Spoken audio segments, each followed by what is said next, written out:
Welcome, ladies and gents, to Undrafted Hockey Fan. I'm Brad, and we're here joined today by the Griffins Pipeline Podcast. We got Connor and Kyle on here. Boys, Connor, we'll start with Connor. How you doing, man, today? Pretty good, man. Doing great. Just got done going hunting. Fun time. Nice. Catch anything? No, I did not. I seen a nice Dude, big one, though. yeah, nice. Of course, right? You look but can't touch. And then jumping to Kyle, how you feeling today, man? I'm doing good, man. Just excited to talk about hockey, a fellow Red Wings fan. So yeah, absolutely. Well, I mean, you're talking about a hot team with the Griffins and everything. So let's jump right into them. So boys, I mean, let's talk about the team and what's the big change now this year. I mean, we've seen. I think there's definitely an indicator when you see like a club that is on the up and coming. You're seeing like the prospects. The AHL team does really well, right? I mean, you saw that with the Toronto Marlies. You have guys that are coming up in those younger, those lower leagues start to do well. They transition to the upper leagues, and then the team starts to do well. So I would say the Griffins are probably an indicator of what the Red Wings' future is. So what was this big change of because they did well last year, but they're even doing better this year. So what have you guys seen? Kyle, we'll start off with you first. Yeah, so in my opinion, I think it even goes. Oh, sorry. Did you say Kyle? It doesn't matter. Honestly, whoever wants to talk first, whoever's more qualified. It's however you guys do your tandem. They'll just Connor, take this one away. Go ahead, man. All right. So I think it even goes all the way back to the Toledo Walleye. They were really solid down there. You know, you got the connection with Derek Lalonde and Dan Watson, longtime former teammates. You know, they started on the first Toledo Walleye team ever. Lalonde and Watson. Lalonde taking the head coaching job first, and then eventually going to Tampa Bay, and then getting the head coach at Detroit. And then you get Dan Watson, who just got the head coach down in Toledo, and he built like a program, like consecutive deep playoff runs. And Grand Rapids Griffins had Ben Simon. He was our coach for a long time, and it just wasn't working with him. We hired Dan Watson up, and ever since Dan Watson's been here, it's been night and day difference. I gotta say, Dan Watson's definitely the biggest reason. Nice. Kyle, do you agree with that, or do you have another thing to add about that? Yeah, 100% on Dan Watson coming over, bringing that winning culture. But I think there's a big swap of the veteran players that we had down here in Grand Rapids too. We brought in a lot more solid core this year, like with Snively and Dries and Austin Watson especially. Just having those guys around, really allowing the prospects to develop faster and kind of they've been like Austin Watson, that dude's the sheriff on the ice. He comes around, really flashes the badge everywhere he goes. So that's awesome. I love that. And so it allows the prospects to be who they want to be, play the game they want to play, and it helps them get through quicker too. Yeah. Go ahead, Connor. It helps them get through the pipeline a little quicker too, when you can just like send them in and you have like a actual Grand Rapids team of solid Grand Rapids like veterans here, and then you got the actual prospects got more time to just come right in, learn on the fly, get it, and go to the NHL where they really belong. Yeah. Well, I mean, I think there's something to. I mean, you see that with like you see with like Shane Gostisbehere is a great offensive defenseman last year with the Red Wings. You need a guy who can play it back, right? Because you can allow a guy like Shane Gostisbehere to be who he is, right? You don't want to want to try and make a player. I mean, we saw this with Jacob Trouba with as the captain of the New York Rangers. They brought him in as an offensive defenseman, and then they put him on the third line as like a defensive zone guy. You're like, well, that's not his role. He's not going to look good in that role. So he's an overpaid defenseman now, and now he's shipped out, right? So you put him in a position to fail. And that doesn't do anyone any good, right? Doesn't do the team good, doesn't do the player good. And so definitely when it comes to those young guys, you want to give them the best support. I mean, again, you're seeing that with Casper as well. Like up in the Red Wings, like you want to surround around like good players that are going to help insulate him and help him be the player that he needs to be and everything. So right, and the way you mentioned Gostisbehere there, I think there's a little more what happened with Edmonton. I feel like he was forced into a bunch of different roles he's not used to playing with Ben Simon, but when we had Watson come over, start coaching, allowed Edmondson to be who he wanted to be. All of a sudden, he was leading our team in shots all year for Grand Rapids. And, I mean, you can kind of see it on the Red Wings now. He's getting a little more confidence. He's starting to take his chances in the zone a little more, and it's fun to watch. Yeah, absolutely. I mean, and the thing is, I love seeing him carry the puck, man, because he's just a big dude. He kind of holds guys off and everything. Oh, yeah. And I think it's elite to see, because I just don't know. So like when you guys saw Simon Edvinsson, because I didn't knew, I was a little skeptical of him, because he was a little bit, he was going to be, had high upside, similar to Kosa, high upside prospect, but he was really projected, from what I heard, as a boomer bust. Either this kid's going to nail it, or this guy's going to be, it's going to be hard to bring him back. But I mean, clearly it's working out well with, Simon and Edvinsson and on the Red Wings, and Costa being called up and looking so good in the AHL. So when you're looking at a guy, so are all the prospects being treated that way? Are you seeing guys that are maybe flourishing a little better because of these positions? Like a guy that I'm a little skeptical of is William Olinder. He's kind of been with the system for quite a while, and I want to see this kid flourish. He did a great job in the SHL, but I'm curious on what his timeline looks like, because I think his contract is up this year, so I think he has to become an NHLer next year, or they have to let his contract expire. Yeah. I kind of throw Antti Tuomisto in there with him too. Yep, because they're that kind of defenseman. Mm-hmm. And with Simon Edvinsson moving up to the Red Wings this year, I was kind of hoping for one of them too to like really step up and take that role. Yep. And I mean, I think Tuomisto's done a little better. I mean, Wallender's suffered with a couple injuries this year, but Tuomisto's definitely looking good. But that he's getting to that age where it's like he's gonna have to be on the Red Wings, or it's like his contract's gonna run up. So it's like. And I have Puck PD up right now. Well, Linder actually does have an extra year, so I misspoke on that last part. But you do have Emil Vero and Tuomisto are both. They're on the last year of their ELCs, so they're going to have to graduate. I mean, similar to what we saw with Albert Johansson. Now it's not Johansson anymore; it's Johansson, according to Ken Daniels, which I'm okay with. It just takes a minute, because Johansson just feels so Swedish. Johansson feels like Scarlet, and I'm like, she's like. Doesn't feel Swedish. Anyways, that's my own qualms about this and everything. So William Linder does get another year to kind of thrive in that role, which I'm happy with. But he's definitely gonna be competing with, guys like Shai Buium and Axel Pellick, I imagine, gonna be coming over next year as well. But like, do you see the Red Wings signing Emil Vero and Antti Tuomisto to those contracts? So let's do 1-on-1 for each of you guys. Kyle, you want to pick one of them, and then Connor, you could talk about the other. Yeah, I'll take Vero on this one. It's kind of been an up and down year for the guy. Mm-hmm. He really hasn't performed much until this last 2 weeks or so, really. Okay. And it's been a slow season up till then. He's still kind of undersized. He gets pushed off the puck quite a bit. A lot of turnovers, getting the puck out of defensive zone. Sometimes he just like launches the puck down the ice, and it's an icing. And the stuff that you want to see cleaned up by now. He had some time in Toledo last year, but like you said, if you got to sign somebody, I don't really see him getting a Detroit contract. I almost see him getting a Grand Rapids contract. Okay. And then talk about shipped out. Well, he's a defensive defenseman, right? And that's kind of where I'm like, okay, we would love to have a defensive defenseman. That would be phenomenal, right? Because we have a bunch of third line guys that are old veterans right now. That I cannot wait for Petrie to be gone. I'll be honest. I'm so over Petrie. So it was Vero though. I don't really see him as a defensive defenseman. Really? I actually see him as more of a puck moving. He's got a lot of time on the power play this year even, but we're just not really seeing like the connection. It's kind of starting to work this last couple weeks. He's had some time. Tuomisto's been out last 2 games. Okay. So he's had chances. He's got some points, but he really is a faster moving, keep the puck in the offensive zone type of player, and he's creative for sure. He's got some creative moves, and he's a pretty good skater, but like I said, he's kind of undersized to be playing the defensive defenseman game.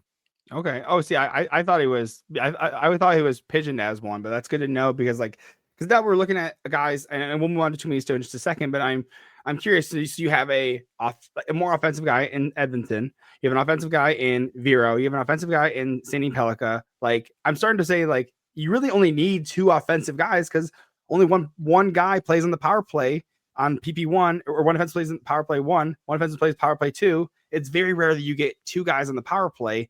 And so I'm kind of like, are we going to run out of room? Because like, to me, where does Shai Buium fit into this as well? Like, because I don't know his role too. So which is great. Like, but I just don't know if that's what the Red Wings need. They're now fighting for jobs, and these guys are going to be walked out. I mean, they're gonna find positions with other teams, and I get very upset when we have a prospect that goes and thrives with another team. It's infuriating, man. Yeah, and Shai Boom, he's starting to figure it out. As early in the season as is, Shai Boom looks pretty good, and that's exciting to see. If it comes down to it, Vero or Boom, I'm taking Boom. Well, and he's young too, and you see how Z taken such a high draft pick last year, and I'm looking at Puckpedia again. Shai Boom's got this year and 2 years after this, so we have plenty of time for him to develop and everything. I think he, just continues to thrive in the AHL, and then you bring him up when you need to. But I kind of talked to you about Tuomisto though, because we got a right-handed defenseman. I mean, which is huge. Yeah, so that's the huge thing. So I think if Detroit were to give anyone a contract out of all those guys, I'd think it would be Tuomisto. Okay. Just because he's right there on the age thing. And I feel like this year specifically, his defensive game actually has increased. He's another bigger sized guy. Mm-hmm. And he does have that offensive ability. I feel like he's got to unlock that more. Like that'd just be a bonus for him. Mm-hmm. But he has like a deadly shot. Like his shot will like vaporize you. Like no, dude, that's awesome. No joke. I love that. Good, because that's kind of what I want. I mean, because we've seen it right now with Red Wings. The scoring is very difficult right now. You lose a guy like Gostisbehere, you lose a guy like Jay Wallman, two guys who are willing to put the puck on the net, right? And so when you lose two guys who are both thriving in their roles, Gostisbehere in Carolina, of course, Wallman, genuinely it's the worst trade Yzerman's ever made. Wallman with a second, you could have gotten a second back for this kid, and I can't believe you sent out one with it. I will flip my desk right now, dude. I think about it too much, and everyone. I thought he was part of the board. I might get you riled up with this one too, with that Andrew Gibson trade. Yeah. I don't know, man. We got rid of Gibson. Yeah, that one we would have really liked to see him in Grand Rapids this year. Yeah, no, I think he's still with the Admirals, right? So I think he's playing really well down there. And of course, Nashville they produce so many defensemen. Like they just continue to do it. And Gibson looks like he's going to be good. He was at their, he was played with the team. I think he might have played some preseason games with the Nashville Predators. But I mean, the nice thing about the Red Wings is they do have plenty of defensemen. Like I said, we just talked about Tuomisto, Shai Boom. You have, like I said, you have Vero. I mean, you have a ton of guys on this. I mean, you have Edmonton, you have Sider, you have Axel Pellica. Like there is a Rags. There's plenty of guys. And I think Gibson was maybe one that he's so young, you don't really know what you have. But I mean, I think they got a lot of value. I mean, they were able to get a second round pick plus Jesse Kiskinen, who seems to be doing really well in the Finnish league right now. He's thriving over there. So, like I said, I which is it's a bummer still, but right. I mean, obviously Sandy Pellica is our next top rated defenseman now that Edvinson's kind of moved up. I think with Wallander versus Tuomisto, I mean that's kind of the battle we're looking at, is like who wants the number one job down here. Yeah. Like you said with Tuomisto, Connor, like he's willing to put the puck on the net. Sometimes he misses and it's a little scary when it hits that backboards. But yeah, it's he's played a good game and he's really starting to rack up the assists this year. Kind of pull up those stats real quick. Let's see. I don't have them right. He's got 8 assists in 20 games. He's got 9 points. He's got the 1 goal, which he just got the other day. Nice. But I mean, he's offensively, Tuomisto is taking a huge step up this year, along with defensively. So yeah. Well, and with the defenseman, I'm curious because the production you like to see out of defenseman is ideally like half point per game. That's a good defenseman, is half point per game. And I know the AHL is not the same as the NHL, right? But that's what I like to see out of my defenseman. So I'm looking at like a William Wallinder, 12 games, 5 assists. Like, so when he was not injured, playing well. And a guy that this is more of an AHL move, and I'm so glad I have you guys on this. So it baffles me that Josiah Didier, is that his name? Oh yeah. Yep, he's our captain down here. Which is, to me, is crazy that you bring in a guy and suddenly he's captain. That's crazy to me. I agreed with that one. I thought I heard everywhere on Twitter there was gonna be Dominic Shine, that's where I'm like, and I understand like maybe because he's like a veteran leader. Maybe is he like the Patrick Kane of the AHL? Is he that good that he's that you just respect him that much? I don't know. Well, last year I questioned everything that I knew when Shine wasn't elected captain. I was, man, like that guy deserves it so much. He's been here for forever now, and Didier comes in and they put a C on him. I was like, whoa! And it was this quick. year. I tell you what, Didier has really stepped up this year. The guy is an absolute saving grace to goaltenders. If you are inside that blue paint and the play's over, you're not going to be in that blue paint for long with Didier out there. I mean, the dude just will take you and remove you, and it's been great to watch. His after ice antics have been fun, and yeah, he protects the Geilander and Kosa. It's been great. That's good. That's really good to hear. All the young guys.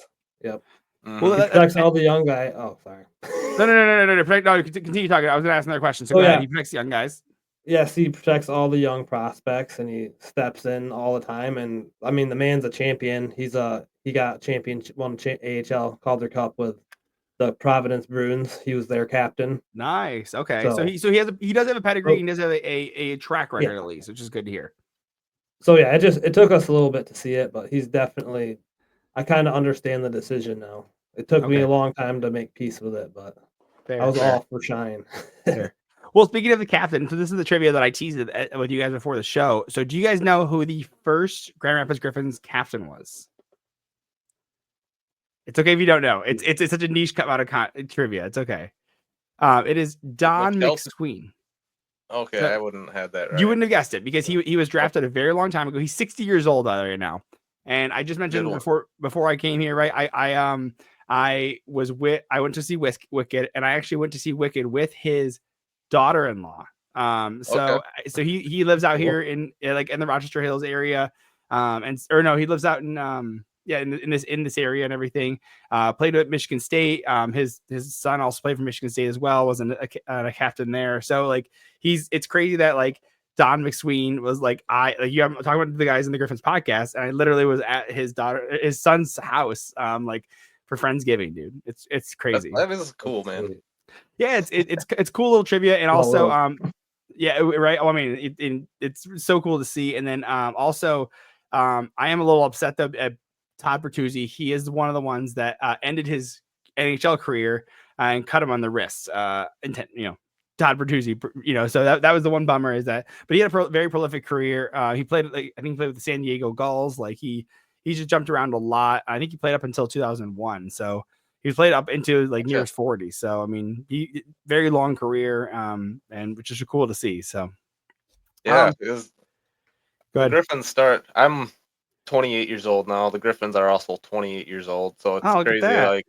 I'm kind of progressed with them as they've evolved, but yeah, I mean, I couldn't even start watching hockey until I was 8 years old and understand what's going on. But yeah, as soon as we were able to get down there, that's good stuff. I like learning stuff about the Griffins too. So thanks for that. No problem. Like I said, I went to Grand Valley.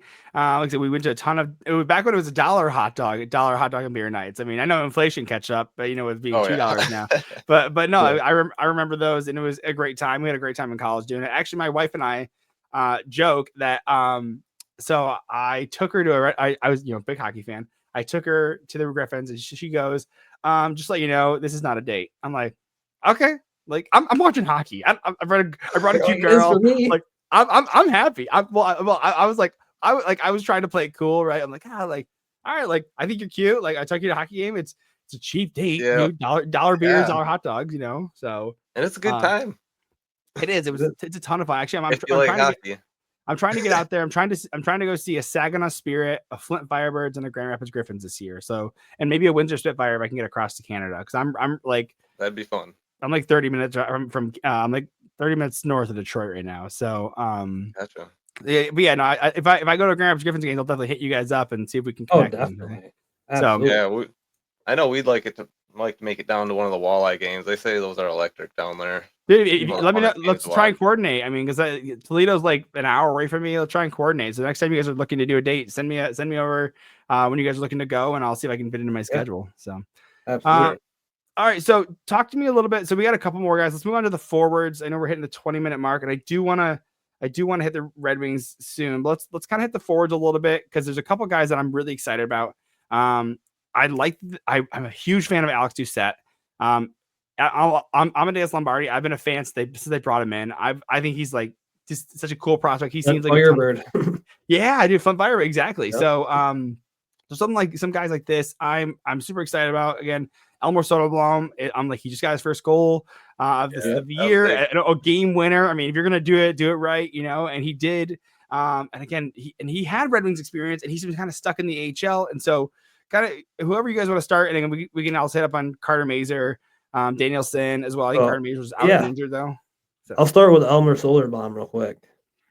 So yeah, Elmer Soderblom. Obviously he made his debut on the Detroit Red Wings his rookie year. Yep. He played on the Redwood line. Uh-huh. And yeah, so he got injured and came to Grand Rapids, and everyone thinks he's kind of fallen off. But so he hasn't scored till last night, but the dude has been doing everything else like perfectly. He's got the big size. His stick reach is like unbelievable. He keeps the puck in. He makes great assists. He's had some spinning assists that were just like amazing. Yeah, he's got 7 points in 23 games right now. So he's a +2, which is plus minus is an imperfect stat, of course, right? But I mean, is he getting power play time? Is he getting penalty kill time? Because I want to see this guy thrive. I want to see him on the wings. I think you can't let a guy who's 6'8" walk. Like you got to sign him with something. You got to try him out. Like if you have to waive him later in the year, that's fine. But like a guy like him, he just has had so much. You can't teach size. I mean, as Red, that's why you draft Sebastian Costa. You can't teach 6'6" goalies. And like I said, he hasn't scored, but everything else is nice. Yeah. Okay, everything good. Yeah, because he has an offensive touch and he's got great hands for how big he is and everything. We've seen it in the SHL. He had the between the legs goal in the SHL. I think it was with Falunda. I mean, so it's there. He's got silky mitts for sure. Yeah. Like he can deke, and honestly, I feel like the Griffins rely on him a lot on the power play for like the entries into the zone. Like get him the puck, and he can burn people left to right crossing the blue line. I mean, it's really fun to watch him do it too, because he gets in and he's got some speed. He's got those long legs, and he just crosses the line. But gosh, the amount of times that he should have scored this year is it's amazing that he only has one goal. He has been cursed. The dude just, I hope the floodwaters come down now, because the guy deserves it. The team was so relieved that he finally put it in the net. Oh, I'm sure. Yeah. Well, again, he does it in the best fashion too. So, I mean, because again, so what was the injury that put him down? Like, cause I can't remember. Was it his wrist? Was it like, where was it? Cause it's not, or because he's at one point it was like an illness too. Even okay, he was like had an actual sickness for like months or so. Like Jonathan Taves syndrome, where like he had like long COVID issues, and now Taves is retired because of it and everything, or just something that just took him out. Yeah. From some of the post game interviews I was watching, they were pretty much, Dan Washington was saying he was sick. He had like some sort of flu. Okay. Just like for like a month or two. Took him out. I mean, we saw that with Matt Boldy of the Minnesota Wild. Something similar to him. He just couldn't get it together. And now, of course, he's lighting it up, making Team USA. So that worked out well for him. So hopefully Soderblom happens to Soderblom as well. Yeah, it was really unfortunate, because before that happened, like Berggren got called up to the Red Wings, and like Soderblom was like the only guy we had right then, and he really stepped up, and it looked like he was about to take off, and then that unfortunate illness happened. Yeah. So yeah, he just like Kyle said, I hope the floodgates open for the dude, because he's, like you said, the size. He's just a unicorn. Yeah, absolutely right. Yeah. I mean, he'd be one of the biggest guys in the league, along with like Pierre-Luc Dubois and the Islanders. Like, just like, again, you can't like let a guy like that walk away. And again, a 7th round pick who's played games in the NHL, like that's very difficult to do, and in Yzerman's first draft as well. So again, I just want to see him thrive and everything. So so is there anyone you want to hit on, Kyle, before we we got to talk about Lombardi? Yeah. Okay. I mean, talk to me. I'll talk a little Lombardi and a little Danielson real quick, because I mean, Lombardi has just been scoring highlight goal after highlight goal. Yeah. Like, I don't know, last year he had, I believe, 4 goals on the season. He passed that weeks ago. He's injured now. I think he's day-to-day still, but the dude has just been on a tear. Every night he's creating chances. This last couple games, his plus minus dropped a little bit. We've been in some high scoring efforts the last couple games, so all around it's been like his plus goes up, minus down, plus up, minus. Oh, I mean, he's out there.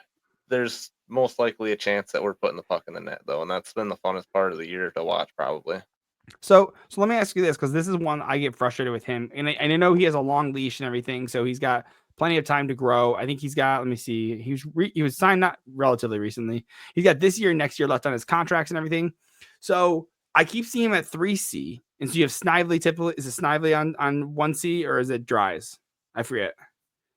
It's actually been Danielson who's been starting the games at 1C. Which is great. That's what we want to see. So to me, I always see, like, I love Lombardi at 2C because I think he was getting some time up there, but I just keep every time the Griffins tweet out their rosters, I'm seeing him on 3C, and I'm like, so is it a defensive role? Because he's lighting it up, he's doing well, but it's lesser competition, and I want this kid to thrive, and I want this kid to be a good potential like second line winger potentially if we can get him. I don't know if he sticks to center, but I think he could be a fast puck moving winger. Because the third line, your third line is going to be Marco Kasper. Third line center is going to be Marco Kasper, right? I think they want him with Hannes. I think they want Lombardi and Hannes, and then Doucette. They had those three together for quite a while because they were just their offensive possession was off the charts. It seemed like every time they had the puck, it was just dancing around the offensive zone, cycling pucks, and then with the scoring threat of all of them and. The playmaking ability of Lombardi. Go. Yeah. And then the shot of across Hannes, because Hannes has really found his game this year. And that's been good to see. Well, because he was injured as well, wasn't he? Last year, right? Yep. He caught an injury last year, and it really slowed him down. So something was off with him last year, but he's back. This was a shoulder. A shoulder. Okay. So I think Doucette, again, a high offense, right? We saw him in the QMJHL doing a phenomenal job. I think it was the Q with Doucette. Moosehead, the Halifax Moosehead, I believe. Oh, is it? Okay. I think is that the Q? It's the C. It's the Canadian Hockey League altogether. Yeah. But I'm still learning where people are coming, which teams are coming out of the junior leagues and everything. So, but same. So talk to me with. When you're looking at prospects, what kind of production are you looking for a forward, right? Like when you're looking at a guy, like a defenseman, I like to see 0.5 point per game.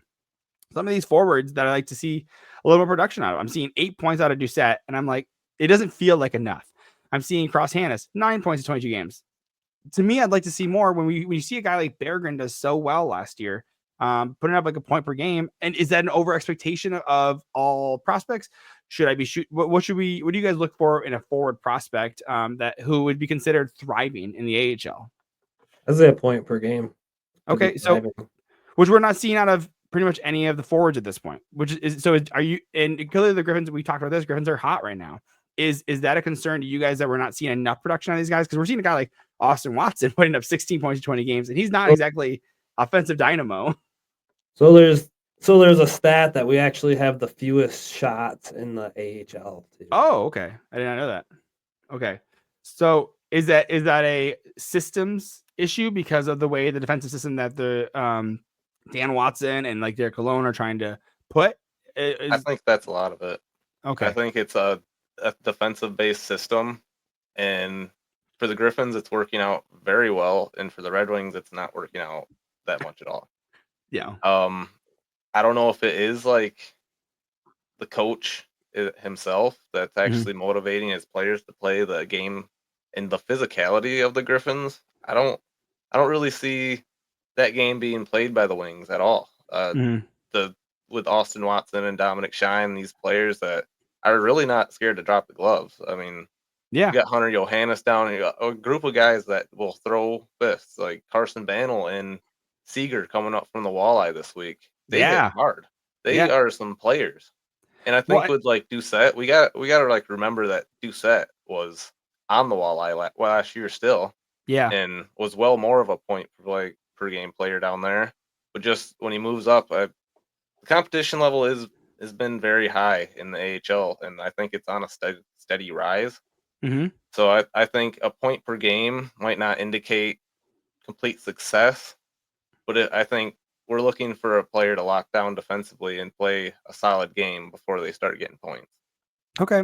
Yeah, I mean, and that's fair because I'm looking at Shine, Snively, and Watson leading this team, and then you have Lombardi, Danielson, Dries, and we're starting to see it. It does get there, but again, I'm just with the Red Wings struggling as they are. You're gonna want to either make a trade or bring someone up, right? You already have you had to bring up Berggren and Johansson. You already brought up Casper to try and rejuvenate these guys, right? You're bringing up Costa to maybe give these guys an opportunity. And there is potentially, the loan has not made a decision about whether he plays Costa or Husso next game. And to me, Husso hasn't, these last 2-3 games, hasn't looked bad, but I'd like to get Costa in there. I think just the energy of like, hey, let's make sure this young goalie doesn't get freaking peppered. Like, just let him to rally around for the team. So I mean, I'm hoping to see a debut of Costa. But let's before I jump into the Red Wings, I just realized I was about to transition to the Red Wings, and I was like, well, let's put a hold on there. You guys, anything else you guys want to cover with the Grand Rapids Griffins before we jump to an ad break? I just want to say with Danielson, I know someone wants to hear about Danielson, so yeah, of course, let's do it. The dude has been thrown into every situation you could ask. He's playing penalty kill, he's playing power play. He's literally like, they're giving him the puck and saying, do your best with it. Okay. He's doing pretty well. Good. But I feel like the growth has been enhanced for Danielson this year compared to what we saw out of first round pick Casper from last season. Mm-hmm. And I just believe it's like the progression's just accelerated because of how much they're forcing the puck into his hands.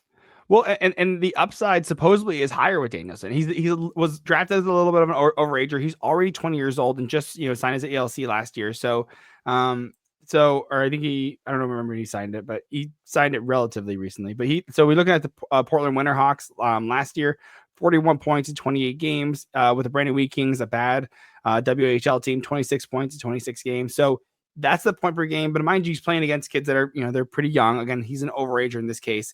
So looking at him as a 20-year-old, do you see him breaking onto the Red Wings? I mean, because you have some blockages with Kopp and Comfer.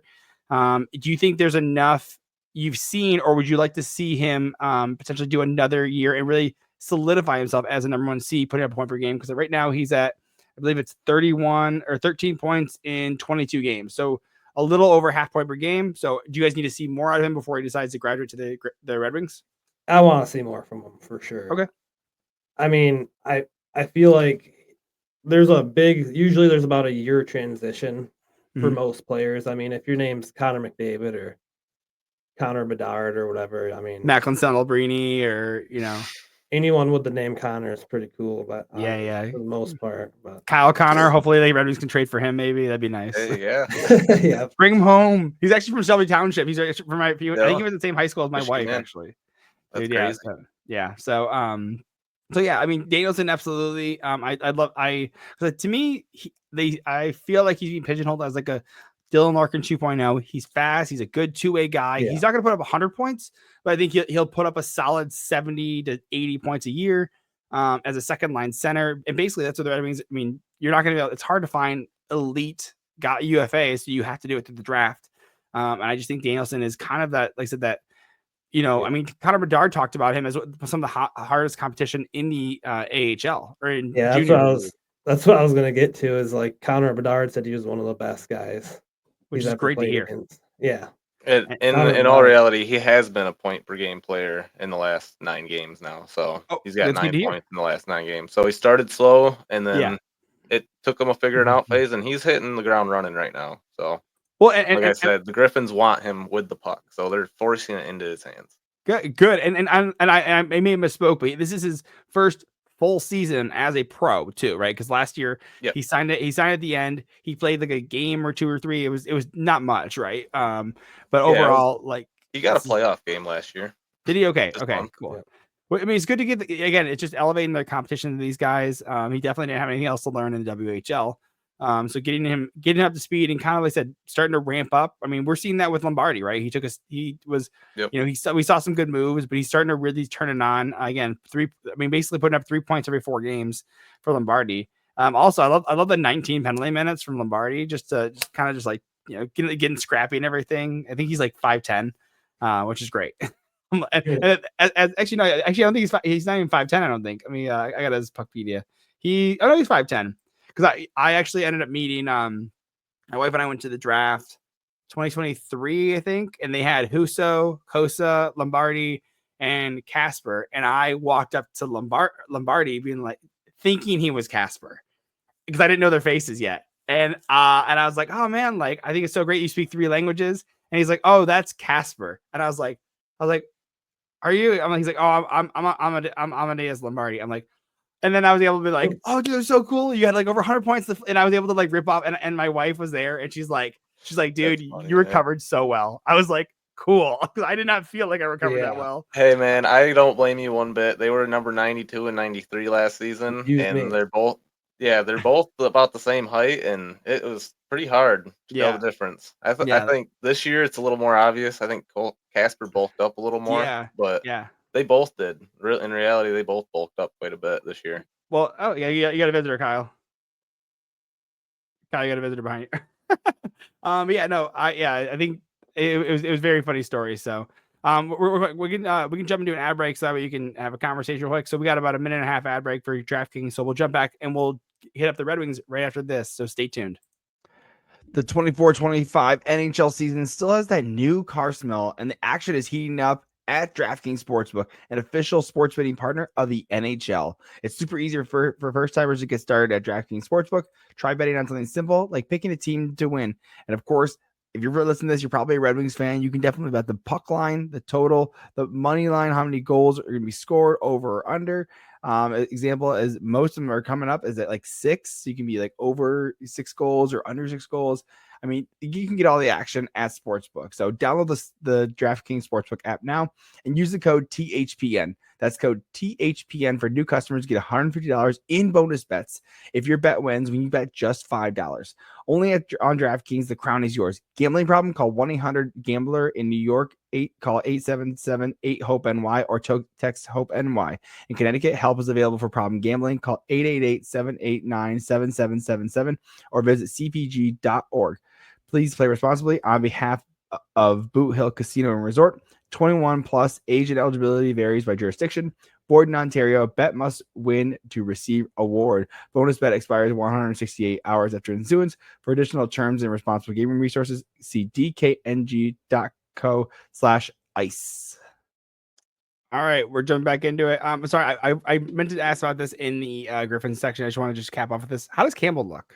I know he's just getting into it, but how does he had the four goals? I mean, is he starting to kind of get into it? I think it's the second or third game today. I thought I believe he debuted on Friday. Okay, Yeah. okay. And then they actually had a 3-game homestand, right? So they had Friday, Saturday, and Sunday, right?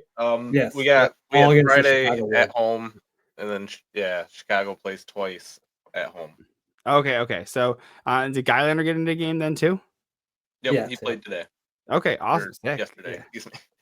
Yeah. Well, I mean, I was surprised that they called up Kosa. I was very pro leave Kosa in the AHL. I don't want to ruin him. Like I'm very like confidence is a huge thing. And with how poorly the Red Wings are playing, I was like, don't ruin Kosa. Like bring up Campbell. I don't care if hasn't played a game. Like just bring him up. But yeah, I mean, hopefully it ends up working out. Again, hopefully Kosa plays himself onto the team. That'd be sick. But again, I think once Lyon or Talbot gets back, I mean, I think Husso and Kosa, they're sent down, in my opinion, but we'll see. So actually, well, that'll help lead us into our Red Wings talk. Again, talking about a struggling team with the Detroit Red Wings. We'll start with goalies. Okay, so we have Talbot's out, we have Lyon out, and I thought both were playing. Lyon was playing average, which is okay. It's what you expect out of a guy who can't really play 40 games. We saw that last year. And Talbot, who has been a number 1 starter, is playing excellent. Surprised he didn't make Team Canada. In my opinion, Yzerman told the Canadians, they said, hey, you're not taking him. He's playing too well. And our goalie, we have so many injured goalies, you can't have him. What do you guys, I guess, with the Red Wings, what are you guys seeing right now? I mean, you guys want to talk goalies, you can talk team. I mean, clearly spirits are definitely low. So Connor, let's start off with you. So I feel like I liked the addition of Talbot, and I like that we had stuck with the 3 goalies at first, and obviously Husso ended up going down. Yeah. But I feel like lately it's just we've been throwing like one goalie does really good, and then we just throw him right into the gauntlet and like make them workhorse, like way overwork them to the point where they just like can't perform anymore. Yeah. And you've seen it with Ned Nedeljkovic, you've seen it with Bernier, you've seen it with Husso. Yep. I just don't want to see that happen to Kosa. That's Yeah, well, and I agree. I think that the long term plan is you don't want to bring a guy in. One, you don't know, goalies are voodoo. You can have a goalie that's good one year and shit the other year. We saw that with Husso. Husso was phenomenal with the Blues, and then you bring him on the Red Wings, and he gets injured and he can't hang and everything, and he kind of gets, like I said, thrown to the fire. And I think when you're looking at the Red Wings, you're like, oh, dude, why are we going to sign a goalie long term? We have Kosa and we have Augustine, so like, why are we trying to bring in a big free agent? We're not going to try and trade for someone. You're going to try and fill the holes in UFA. That is Talbot. That is Campbell, Husso. Just, I mean, you have so many goalies, so it's crazy. So yeah, but I kind of see why those goalies are brought in at this point now. I mean, Talbot goes down, Lyon goes down. Now Husso is our starter, and yeah, I'm at that point. I'm glad that we have Campbell down in Grand Rapids, because then we're forcing a ton of work on the Geilander, which would be great for his development. But I'm not sure Geilander is even that ready, and no, like the chain keeps going down, you know. So for them to be up on the Red Wings, I think it's great. I do think Kosa deserves a start at this point, but like you said, don't overwork them, and maybe a couple games back down to Grand Rapids. Yeah. And when the other two are healthy, Husso, if the trade deadline's coming up eventually, I do wonder what they will end up doing. I'm not. So I don't know. What's if your they'll end up speculation? getting rid of them. What They do you might think? trade Go ahead. Husso out for someone, and maybe bring in some either draft picks or just someone who can establish more of a defensive role. I mean, like we have Lagesson that's kind of been moving up and down, and he's leading our team in plus minus down Grand Rapids, and I think another solid defensive player, with Gus lacking, and give Edmonton some help up there, and just kind of bring in someone who knows what they're doing. Yeah. Well, and to me, this is my opinion. So I'm anti Joel Quenneville. I don't think that's good for. I think he's a very, very capable coach. I mean, there's nothing to say against his talent or anything, but these are some young guys that I'm not ready to spoil these guys. I want to make sure that I understand. Like, I don't want to hurt the culture, and the culture is kind of hurt right now. But to me, it is kind of. I still see the Red Wings as a. I thought last year was a phenomenal. It was so cool, and I was like, I had no expectation they were going to make the playoffs, because to me, they're still rebuilding. I still believe that Yzerman had these cupboards were bare. And the rebuild, supposedly they say, oh, they missed the playoffs for like the last 7-8 years. I'm like, the rebuild didn't really start until Yzerman got here. He had to clear out bad contracts. He had to fill the cupboards back up. Only parts are left from Holland era are Rasmussen, a guy drafted 9th overall, should have been drafted in the late first round. You have Dylan Larkin, who's happened to work out, and that's very fortunate there. Albert Johansson. Albert Johansson is a Red Wings guy. Never mind. And Berggren. So you have Berggren, Rasmussen, and Larkin. And so you have a third line winger. Rasmussen's playing first line, but should he be? And then Larkin playing in 1C. I mean, there's not much left. There wasn't much left that Holland left him. I mean, so I'm kind of like, this is still a rebuild. Like, you're coming out of it. You're not there yet.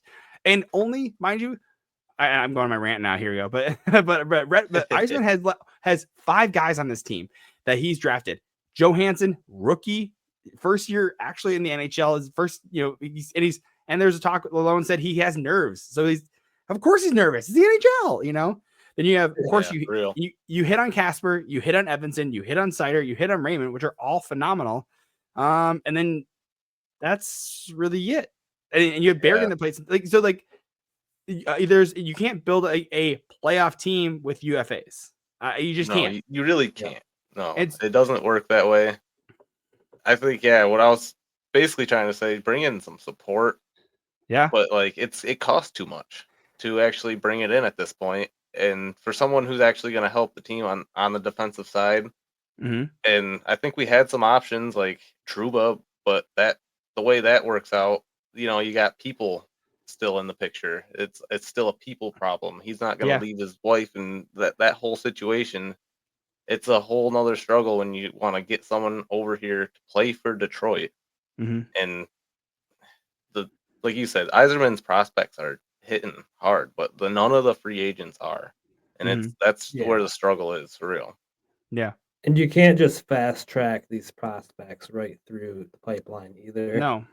You always see a lot of people saying like, "Oh, bring Michael Branson Nygaard's gonna make Detroit," or Daniel, and then like reality hits and they like go back across seas, and then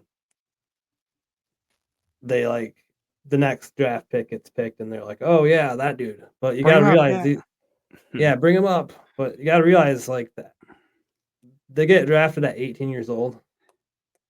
Mm-hmm.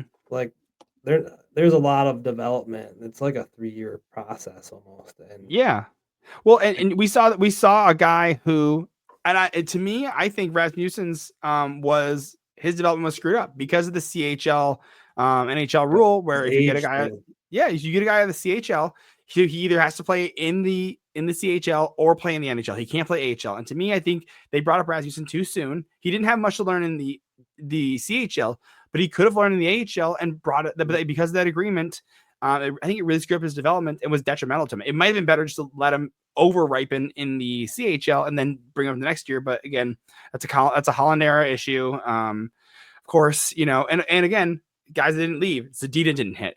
Cholowski didn't hit, right? Like there's 2 first-round picks that didn't hit, and you're just, what are you kind of left with? And you're lucky if you can get a guy that hits outside the first round. That's a good win, right? And there's some guys that we're starting to see that, right? I think William's going to look good.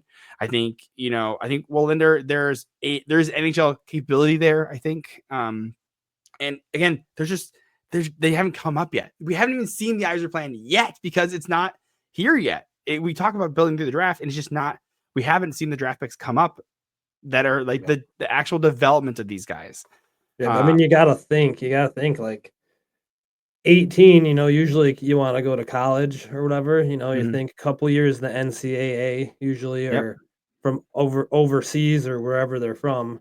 Yep. And then I think you got to be like 20 to play in the AHL. So that could be like 2 years even until you get to the AHL. And then usually once players hit the AHL, it's actually a really steep curve. Mm-hmm. And then like usually like for first round picks, it's usually like a year at least to adjust, or like half a year, 3/4 of a year. And then they're more off to go. And that's what you really want. You don't want to rush it, and you also don't want to over sharpen dudes either.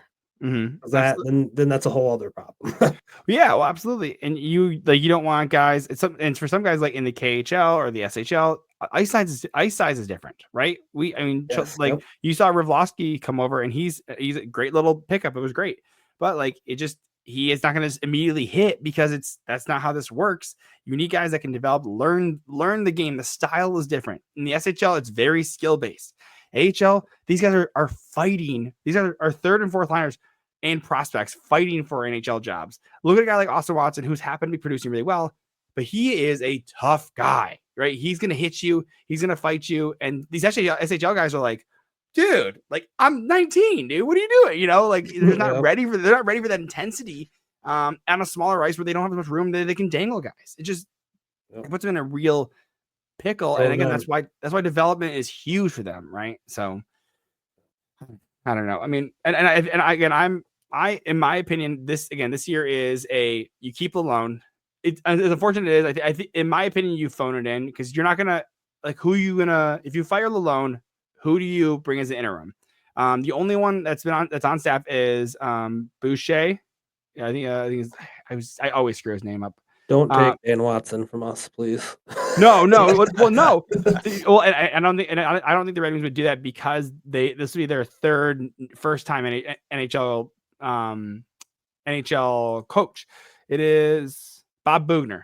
Bob Boughner was the San Jose Sharks head coach when they were first going through the start of the rebuild. and he had like a top 3 penalty kill with them. Look at what the Red Wings are at now, a historically low penalty kill. So you're going to take the guy who has a historically low penalty kill with the Red Wings, and you're going to make him, he would be the only option. Tanguy would be a first-time head coach, and so would Jay Verandy, who's the goalie coach. You're not taking Dan Watson. He's doing with how well the Griffins are doing. Because they don't want to ruin the prospects. So like, and again, so you bring in what? Joel Quenneville? No. You bring in Jay Woodcroft. I mean, he had some good stuff, but you had Connor McDavid. So how much can you take from that? You have Gerard Gallant, who did well with the Rangers, but like, is he the guy that's you don't want to? He's not great with prospects and young guys, so you don't want to bring him in. Like, to me, this is a summer thing when someone is fired. I don't know. I just don't see that Derek Lalonde getting fired is the smartest thing, and you write the season off. One more option I'll bring up, if it becomes available again, Todd Nelson from the Hershey Bears. Okay. He was an ex-Griffins coach even, and he's won 5 Calder Cups now. Oh, wow. 4 or 5. That is he there? Is he there right now? Too. Is he there right I now? believe he's still at Hershey. Yep. Okay. I'm curious. Well, that's interesting because you have a guy like that. Well, I'm not sure if the Hershey Bears will let him go because Hershey Bears is that Right. Washington? I think he was. Yeah, it's Washington. I think he was. They were talking about it when we were hiring Lalonde if they were going to try to make a move for it, and I don't know if that's like a contract for the coach type deal. Well, it depends on how much time he has on his contract or anything too, right? So right. Right now he's with the. Oh, it's his playing season. Never mind. Apologize. He's currently with the Hershey Bears. They won the Calder. Dude, he won the Calder Cup 3 times recently too. Oh, he won it with in 16-17 with the Griffins. Yep. I mean, so I'm okay with that. That's like I'm totally okay with that. Are you comfortable enough getting a first-time head coach again though?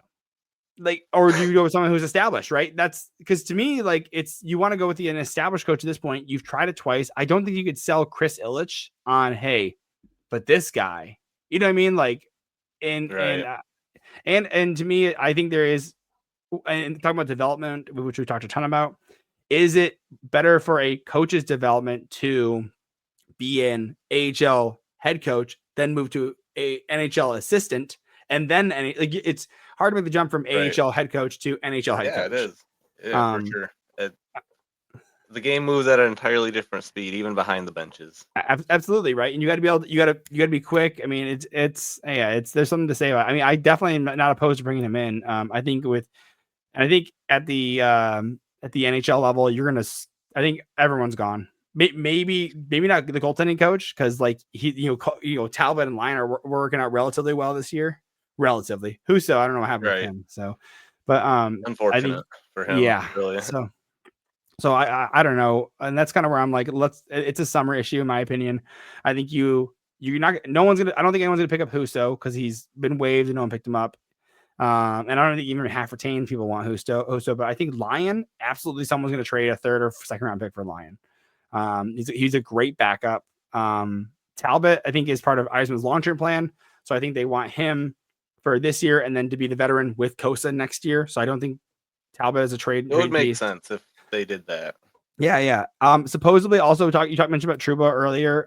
Supposedly Yzerman tried to trade a guy to move. Yeah, like I said, I really don't want anything to do with the Trouba personal deal, like what he's got going on in his family, and taking him away from New York would just set up a disaster for his life. And at that point, you can't expect someone to come across and play like that. Well, I would say, I know Trouba denied a deal to Columbus, but he did he waived his no move clause to go to Anaheim. And I think he would have waived it to go to Detroit, but Detroit couldn't make room for him because Detroit has like $3 million in cap space, which means that the Rangers would have to retain, and they're not going to retain on that. And so supposedly Yzerman tried to move a guy who wouldn't move his no trade clause. And the person who I think it was Petrie. I think Petrie wasn't willing to waive his no move clause because he's from the Ann Arbor area. His family's here. And he's the only defenseman besides Sider that has a full no move clause. Sherratt has a 8 or 10 team, and then so does Justin Hall. Which usually if it's 10, it's usually the 3 California teams and the 7 Canadian teams. just tax purposes. So, or maybe it was New York. Maybe they would go, maybe because there's 3 teams in New York, so they don't want to pay taxes there. So, Right. I don't know. I don't know. But It gets anyways, when you start talking to the people about it, it gets tricky, and that's where it really is the general manager's job to figure all that out. Because, like, that's why I do a podcast, and I don't I'm get not paid. general manager money. You know, There's a reason that I have a real job outside of this, right? You know, like exactly. Yeah, I mean, it's no joke. Like, to figure out the personal relations with all these people and to build a character with them every day, I give Steve Yzerman all the credit for building the team he has, and I think it is a bright future. I really do. But yeah, to bring in a solid free agent, just it hasn't worked out like that. We got Kane and DeBrincat, but yeah, but I think tough running. Not on the D end. well, yeah, dude. I mean, Sherrod's starting to look better now, right?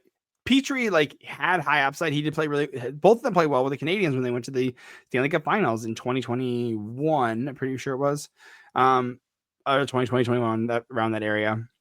They played well, and Petrie did look good. And at $2.3 million because he was retained by some salary was retained by Pittsburgh and some salary was retained by Montreal. And you get him at like 2.3. I'm like, well, I'll take a bet on 2.3 million for Petrie. It just has it. Now he's looking like, Petrie giveth and Petrie taketh, man. It's like, dude, he was backwards the first goal yesterday, dude. He was literally sitting his ass to the puck, not and like this, like, dude, he looked like it was.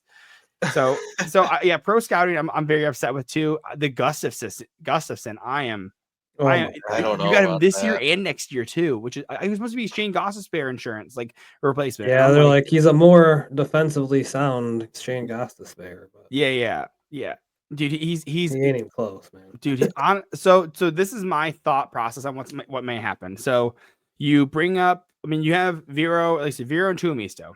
I thought they were gonna bring up both, but I'm unsure. I think you lose Petrie next year because he's on his last year's contract. You're either gonna buy out Hall or you're gonna buy out Cop. You might do both, and I don't know if you can afford to do both because that is gonna be a lot of money. That takes up pretty much all your free agent money right there. Yeah, buying them both out. It's tough. I don't see Yzerman really doing that one. Yeah, I think they end up keeping Hall over Cop, though, in my opinion. Just because he's a little cheaper, he's a right-handed defenseman, and he could be of trade value because I think next year is his last year of his contract. So I think that would be an option for the Red Wings. Sorry, and then and again, Cop and Comfer basically do the same thing. Comfer hasn't really performed as well this year. Then you lose Petrie, you keep trying Gustafson, I guess, but again, you have to extend. You're going to end up having 8 defensemen again with Vero and Tuomisto, like, unless they don't qualify one of them, right? And let them walk. And like I said, re-sign it with the AHL or they go to another team, so, right. Anyways, and then let's see who they also let Patrick Kane. They might re-sign him. Christian Fischer, take him or leave him for me. Berggren, do you re-sign him or does he become trade fodder? I think, to me, if you can move off of, so the other option is you package. This is my other thought. You buy out Cop because I don't think he's tradable. You trade Hall and you attach Berggren to it. Because I think Berggren wants to play top 6. And they're not playing top 6 because they're like, hey, you're not good enough. You're not defensively responsible enough. I think he's a guy that will flourish on another team. So I think you attach Hall, Berggren, and you try and trade and get something back, or you just Berggren's the asset, and then Hall's the liability, right? I think, Berggren's like the spice on the potatoes. You gotta have something in there. If they really need some spice to ship it out, then I think maybe you add Berggren.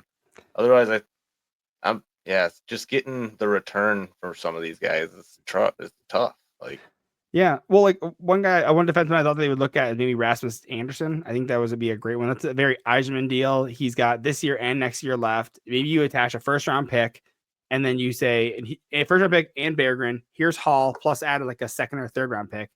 It's a lot of assets, but you're moving off of Hall. You get to Berggren is probably gonna be happier because I don't know if he's happy with the team because he like every time you see him, he's like looks like he's miserable to me. I don't know. I feel like Detroit's kind of rubbed them wrong a couple times over the last 2 years. That's it, right? Like it's kind of your bygones already. It's already happened, right? You're kind of already salty about it. So I think he will do super well. I think he will thrive in his role. I think he'll be a great middle winger, mid-six winger. But I think it's just going to be with a different team. And then again, maybe you trade a Veleno. I know Rasmussen was in trade talks as well. I like Raz though. I'd rather trade Veleno. I'd rather keep Raz than Veleno at this point. Yeah. Again, another just hasn't really ever stepped up to that role he was supposed to be. Yeah. In my opinion, not Agreed. that he's ever supposed to light up the score sheet. He's always been down in the bottom six. It seems like, unless Larkin's injured. Yeah, and I think that Veleno is. I mean, you kind of give him that nice little a little bit of an overpay, but I think because he took $800,000 last year, I think it was a little bit of a hey, you took a good pay cut last year, we'll give you a little bit more this year.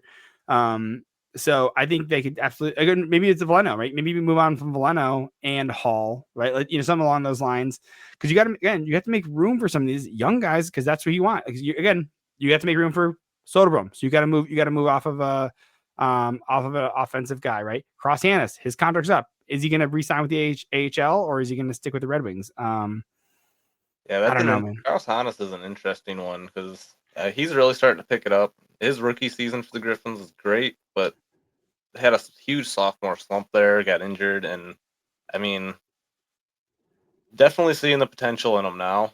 Mm-hmm. He's really a leadership. It's great to have him on the team with some of these younger guys now that he's been around for a couple of years. And I know he's a Texas native. I could definitely see them wrapping him up in a package and sending him back home somewhere. But at least closer because it's just been kind of rough for him. But this season he's been right back on track, and he might be of asset to trade. So well, maybe we can get Stranges. He's a great Dallas or Texas Star prospect. I would love to get him, dude. He looks phenomenal. I went and saw the Texas Stars last Christmas. I went to go visit my brothers down in Austin, so I got to see the Texas Stars. I saw Cosa against Texas Stars, so it was pretty sick. Nice. It was very cool. So actually, my wife. So I'm trying to get it. I have my favorite teams are the Red Wings, San Jose Sharks, and then the Dallas Stars. So my wife actually got me a Jason Robertson jersey and sent it to my brother's place, and so she surprised me with it down in Texas, so which is very cool. Nice one. Yeah, it was very cool. It's very cool. It's got the fighting strap and everything, so it was a very cool gift. So I got that. I got an Erik Karlsson jersey, and then he's my favorite player outside of Red Wings. Seider's my favorite. Seider, yeah. So of course he's not doing that well this year, but we're not going to talk about that. So obviously everyone loves Raymond. So. Oh yeah, absolutely. Raymond's phenomenal. Well, I got the Raymond jersey. My wife's got the Seider jersey. So nice. I was like, well, we can't both have Seider. I mean, she's like, yeah, we can. I'm like, I'm an Edmonton guy personally. That's fair. I mean, yeah, you're definitely covering. He's been in GR for 2 years, and then Raymond kind of just jumped us completely down in Grand Rapids. What a jerk, man! What a dick, dude. So Edmonton was like our first Yzerman first round pick. So. Yeah. He's got a special spot in my heart. Absolutely. Well, you guys got to see Seider too, though, right? For a year. Like a year, but that was all weird because of the COVID season. The COVID time, he went back to the SHL. Very limited time in Grand Rapids for sure. Yeah. I'm trying to get a Seider Rogala jersey. That's my next one that I really want. So that'd be cool. I saw one, dude, and I was like, "How do you get it?" He's like, "Dude, eBay." I took at the game the other night, and he's like, "eBay." I'm like, "Dude, $10,000. Yeah, exactly. That's it. So.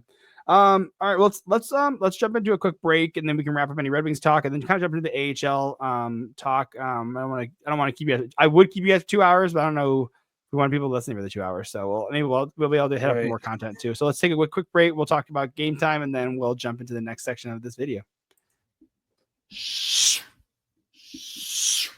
You know what that sound is? That's the sound of ice skates skating on the ice at your favorite team's hockey game. There's nothing like the excitement of being at a game, the crowd, the energy, the roar, the chants, the songs. It's just so much to it. And the best way you're going to be able to find an amazing seat and an amazing game is going to be at Game Time. Game Time also has this new feature called Game Time Picks that makes getting tickets to see your favorite teams play live even easier. Game Time Picks filters out the fluff and shows you only incredible deals on great seats, so you don't have to waste your time searching through thousands of tickets.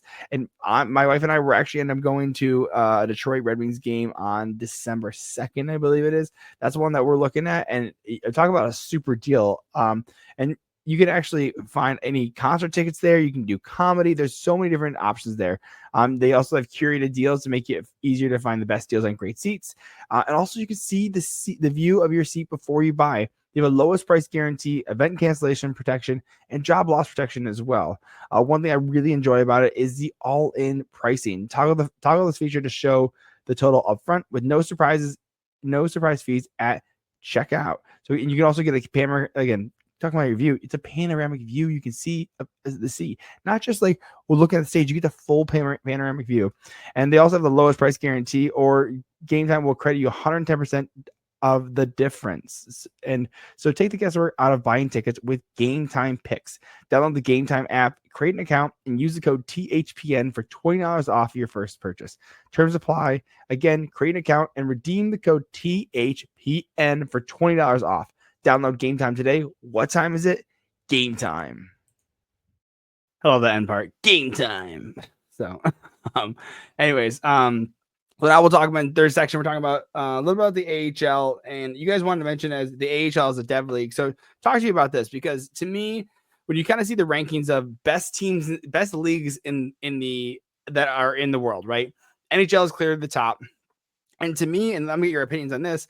It kind of feels like the KHL and AHL and SHL are really fighting for those second, third, and fourth spots. Yep. Agreed. And you're seeing guys that are staying in the SHL longer, right? You know, Red Wings are definitely known for doing that. You have Axel St. Pellick over there, you have Branson Nygaard over there, sitting over there in the SHL. The KHL guys are, I mean, Matt Michkov was going KHL, or him and Kirill, the Thrill, Kaprizov, both went just KHL, completely skipped the AHL and went right to the NHL. So where do you guys see the AHL as like the ranking, or how would you guys do it? Connor, let's start with you. I would say that I think it's the second hardest, because you got the different ice size, and once you make that transition, it makes it that much harder. So I would rate it at the second hardest league in the world. I mean, the SHL, I mean, you're playing men, and in the KHL, you're also, I mean, it's very high-end hockey, but just the ice change and like being over in America, I think that is, I mean, it's a lot harder pace than you think it would be, the AHL. Yeah, I disagree with you. So would you have KHL and would you have it go NHL, AHL, KHL, SHL, or how would you? I'd say NHL, AHL, SHL, then KHL. Oh, okay, all right. Kyle, I think that. Go, Connor. Go ahead. I think the SHL's. I think it's a nice league. I think that it's very competitive, and I gotta give it third for sure. Yeah, it's nothing to take away from the SHL, right? You know, or the KHL. They're still phenomenal leagues. Just there's, you know, it's a matter of opinion and what we see, and we're in North America, so I can, you know, we're biased, you know, of course. Yeah. So, but Kyle, what you got? What's your favorite ranking? Yeah, I think I'm same as Connor there. I think I will put the SHL above the KHL though. Okay. Or excuse me, I'll put the KHL above the SHL. Okay, yeah. So you have NHL, AHL, KHL, SHL. Yeah, I think there's just like a little more top line potential rolling through the KHL than the SHL. I think when you get those players, it might just be because the transition from Russia is harder, and the whole, there's a lot of ordeals and obstacles you have to go through to get from Russia to America, and I think that holds a little more of the top tier players in that league. Yeah, I think I would put the KHL just above the SHL, but I think the AHL still draws enough talent from across the world and centers them right in America, where if you want to be in the NHL, which is the top league, and it does put you on that shorter ice, like Connor was saying, and just it shrinks it down, and it increases the development for the NHL game. Yeah, I don't disagree. I think when you're looking at the SHL, it's more of a defensively minded league. Again, it is skill based, right? And I think KHL is a little bit tougher. You're gonna, again, a little bit, you can get the little higher end talent, but it's definitely they're both lower scoring leagues, which is, by the way, I also wanted to bring up Puchelnikov, who is doing very well in the KHL, 30 points in 33 games as a second round pick back in 2021. Really starting to pop off. Last year he had 29 points in 55 games. You're talking about Griffin's pipeline. I mean, doesn't have a contract yet, but again, he's still signed to Vityaz Moscow. Vityaz Moscow. I'm Polish. I'm Polish, which is still a Slavic language. Just I'm French and Polish, but I'm learning French right now. So, I hear ya. But yeah, like I think that he's doing really well, and I think it's definitely I would agree. I think it's going to be AHL, or KHL, SHL. But again, there is something to playing on those bigger ice surfaces, like you said, Connor. It is the AHL is for sure. I mean, you have guys that are just outside the NHL, right? That were playing. I mean, Austin Watson was playing in the NHL just recently, right? These guys, I mean, that are being waived. Husso was an NHL goalie, and so you have that NHL caliber talent that's playing the AHL. And that varies from team to team, though, right? Like you guys talked about earlier in the segment, or in the first part of the segment. You have good veteran leaders now on the Grand Rapids Griffins playing really well in the AHL, which is huge for the development of the young guys, plus supporting a winning culture, which is huge when it comes to these guys. Because who came off a Calder Cup win in Grand Rapids? Tyler Bertuzzi, who has done pretty good well as a second round pick in the NHL, playing for some great original six teams, 4 original 6 teams, which is crazy to me. I can't. He's got to hit all 6, right? He's got to. I mean, hit Detroit, Toronto. Yeah. I mean, you got to at least try. So I got a question. One of the big things. We'll do Kyle. We'll do Kyle, and then we'll transition to Connor to the next section. So, Kyle. Big thing for me, I think a lot of the times you just see those NHL players that either come off an injury and need a conditioning game, or they're just not performing up to expectation, and then they drop to the AHL. Mm-hmm. Sometimes it's shocking how often they struggle to play. Mm-hmm. It is just another league full of high potential hockey players, and sometimes you drop them and they don't just go out there and light the scoreboard up, but sometimes they do. Like we saw Andreas Antanasiou come back to Grand Rapids, and they dropped him, put him on waivers for the Ice Hogs, and he came and just literally scored a goal on the first play. Yep. Sometimes it's crazy how the actual line varies. Like there are players that just make it, and they belong in the NHL, and there's no other league for them. And then there's players that will be fringe for the rest of their careers. Yeah, absolutely, right. I mean, my buddy Ronnie Adder just got traded from the Philadelphia Flyers. It was a 3rd round pick in the Philadelphia Flyers organization. Got traded to the Condors. I can't think what the team Bakersfield. Bakersfield, that's it. Yeah, Bakersfield Condors with Edmonton. So he was just talking about how it's a different game. He's 24, 25 right now. So it's kind of it's kind of at the end of where you're like, dude, is it gonna actually pop off? He played a little bit in the show, but he, it's one that when you hit that certain point where you're kind of like, it's kind of like that bear grenade, right? That 24 to 25, you're like, you're either in it or you're not. You're either going to do it or you're not. Yeah. Yeah. And it's time to light up the scoreboard. Yeah. Well, he's a defenseman. So again, he's going to do so much, but he's an offensive defenseman, but he was captain of of Western Michigan. So university. Nice. So I mean, that's Danny DeKaiser territory right there. So yeah, man. Yeah, no, I agree with that. So Connor, you wanted to add anything to that, or you want to transition to the next part? So I was going to ask you guys, we were rating those top 3 leagues. Uh-huh. So obviously it's going to be underneath them, but where would you guys put on a scale? Like, where would you put the ECHL on that? Obviously it's going to be in 4th place, but like. I think it's even lower. I think you have the Czech league is better. I think the Finnish league is better. Yeah. I don't know if it's DEL level, but like DEL is kind of coming up. But I think I'd say ECL is probably a little bit above DEL. But I mean, even Norway has something, right? So like, and think about the MHL as well, which is the lower league in Russia. So that's the equivalent of the ECHL, but the MHL, it's the VHL, MHL, KHL. So like kind of equivalence there. So I'd probably say 8th or 9th. Actually, yeah, I agree. They're getting pretty far down there as far as like skill level. Mm-hmm. They're coming out of like they're the players that tend to not make it out of the CHL. Mm-hmm. They end up either on the AHL or most of the time they end up in the ECHL. So it's kind of an interesting, like they come out of a lot of the players that just don't make it, And they're not usually getting fed first round prospects. I mean, Toledo got really lucky getting Costa down there. Well, and that's that was a big concern when Costa went down there because they're like, dude, that's you don't see top tier NHL goalies go to the ECHL. It's just not very common that you see that. And so I was like, is Costa a bust? Should we have gone with dude? Should we have gone with Wallstead? Dude, I was furious that they picked Costa. By the way, I was like, you're telling me the Swedish team, Detroit Red Wings, who have a million prospects in Sweden, they go with a BC goalie over the Swedish goalie, and they trade up for him? Like, what are we doing? Like, he was going to be the second, and it looks like he's working out better. Really hate Ken Holland. Yeah, it was. Right? Wallstedt has been an interesting development because we've got to see him a lot in Grand Rapids as well, playing for Iowa, and I thought he was supposed to make the start for Minnesota this year, really kind of make that jump and actually climb and be, maybe play half the games up there.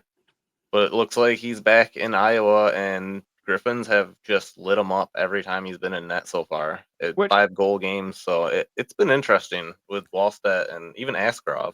Yeah, well, I mean, and Askarov just had a shutout yesterday, so believe me, as a Sharks fan, I'm absolutely watching that kid. I was fired up. I mean, then they got him, yeah. Well, you trade out a first round pick and a first round prospect. David Edstrom, who was originally a Vegas first round prospect, but yeah. So it was a huge amount of capital, and I actually really like Magnus Krona as well. I think he was a really cool. His girlfriend's on TikTok, and so I see her like wearing his pads and everything. They're actually a very adorable couple. So, but yeah, it's cool to see them do that. So, but I mean, Costa's just. Would you say, because you guys follow the AHL a lot better, where does Costa rank in on goalies on the up and up, right? Because you have a Wallstead, you have an Askarov, you have a Costa. I think there's the one goalie, it's Jackson or something like that, of Montreal. I'm pretty sure it is. I would place them in the premier category. Okay. If you were to rank, let's rank the top 3. I guess Askarov has kind of got a late start there, but he's a little bit older. Never mind. So did you say Askarov's a little bit better? Yeah, where does he kind of land there? Go ahead. I think Costa. I would say Costa's first.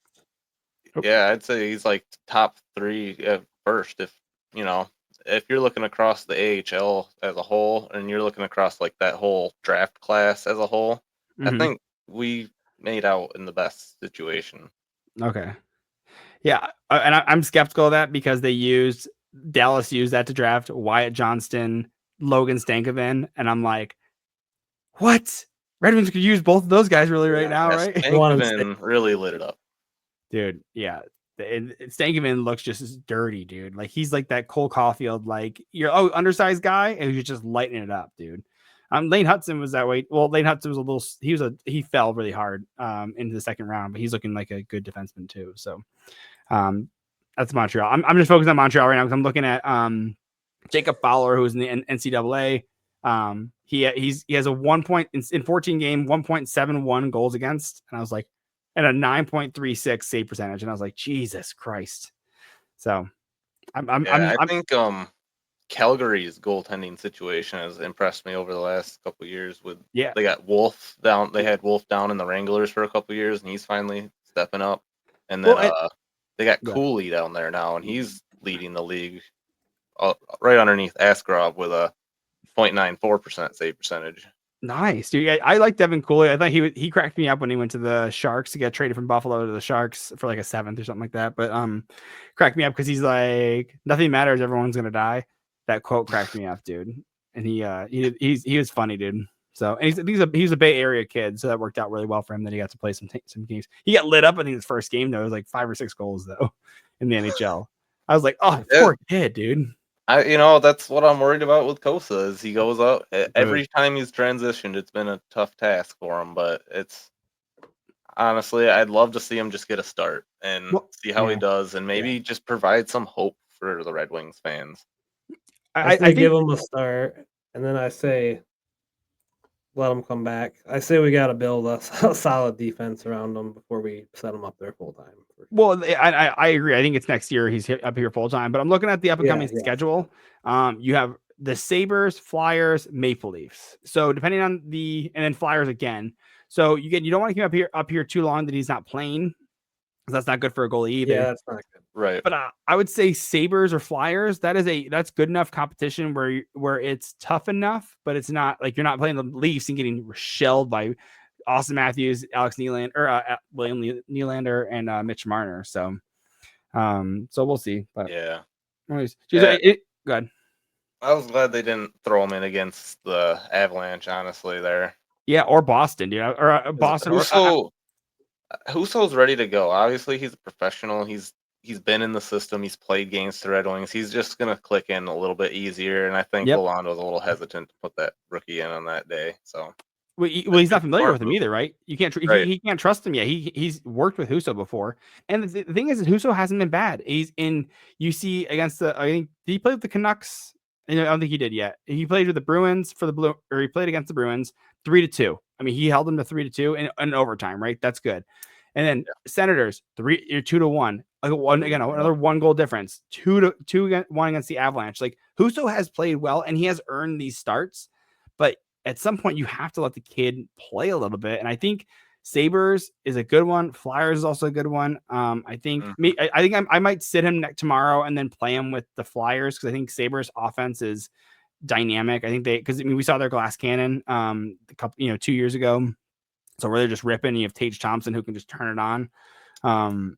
So that's my thoughts, but I mean we'll see. So I just want him to get at least one game. Come on, just rush one game. I know, at least one, right? I think everyone's on board with that. At least one game for Kosa while he's up here. I mean, well, he's too good of a prospect to just be sitting on the bench. Well, it depends on the timeline of Talbot and Lyon, right? If one of those guys are ready, he's immediately down. But just get him one game before, so because otherwise, he's just sitting on the bench not playing, and it's been 3 games already. And at some point, you gotta just get him back in gear. Keep him hot because he was really hot for Grand Rapids, and I think that's once he does finally go up to the Red Wings and he plays a full season, you are looking at a goalie who can deliver that performance after performance after performance, steady night in night out, and actually hold down the show.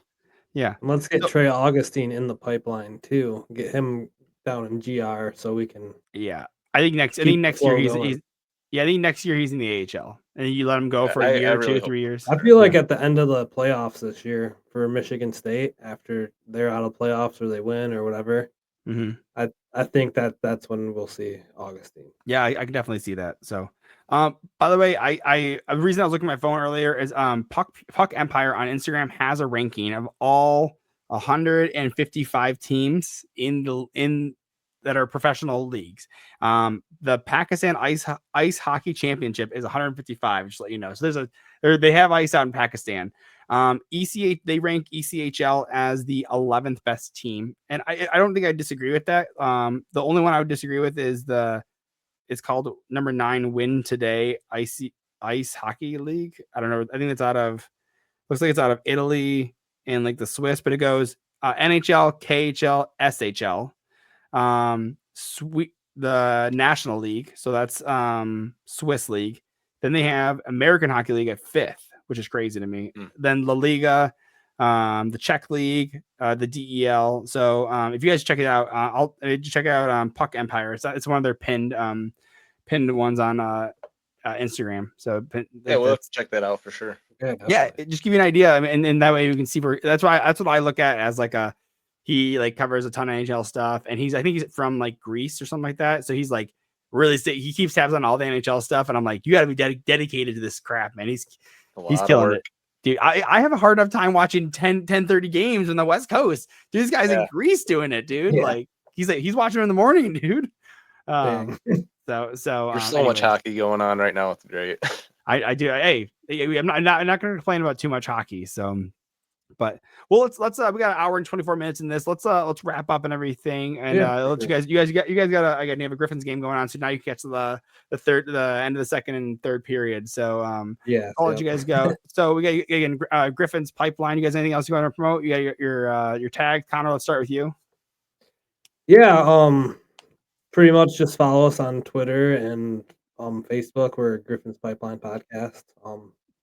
I'm on Twitter as Connor Acker at Connor Acker 19. All right, awesome.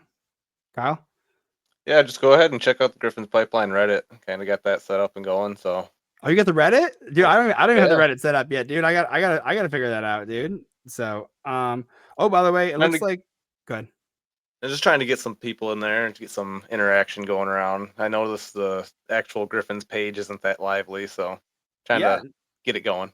Well, I don't. So is it Griffin's Pipeline or what do you guys call it? Griffin's Pipeline Podcast.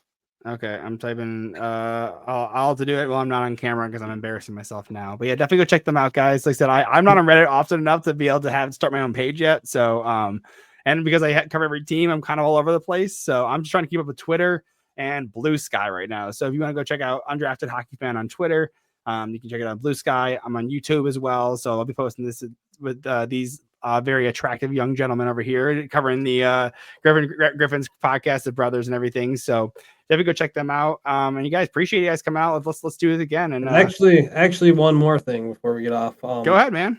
If you go and visit our page and you like and follow us, we try to do a giveaway every month. We have a Marco Casper signed poster. Oh, no way, dude. We'll give whoever likes and comment your favorite player on the post. We'll have one on Facebook and Twitter. It'll be going up here in the next couple days. So like and follow that, and you get thrown into the drawing. We usually do like a fun wheel thing. Yeah. And it picks a person at random. So. I'm definitely following and liking at this point. You can do it too. Whatever I gotta do, man. Dude, if you got access, I gotta get in on this, dude. So, I appreciate you guys jumping on. You guys definitely go check them out. Get in on a drawing. We don't have drawings yet. We're not there yet, but I strive to be like you guys. So I appreciate you guys with all your time and everything. So thanks a lot, man. Yeah, thank you, man. Thank you, Brad. I appreciate it. Thank you, man.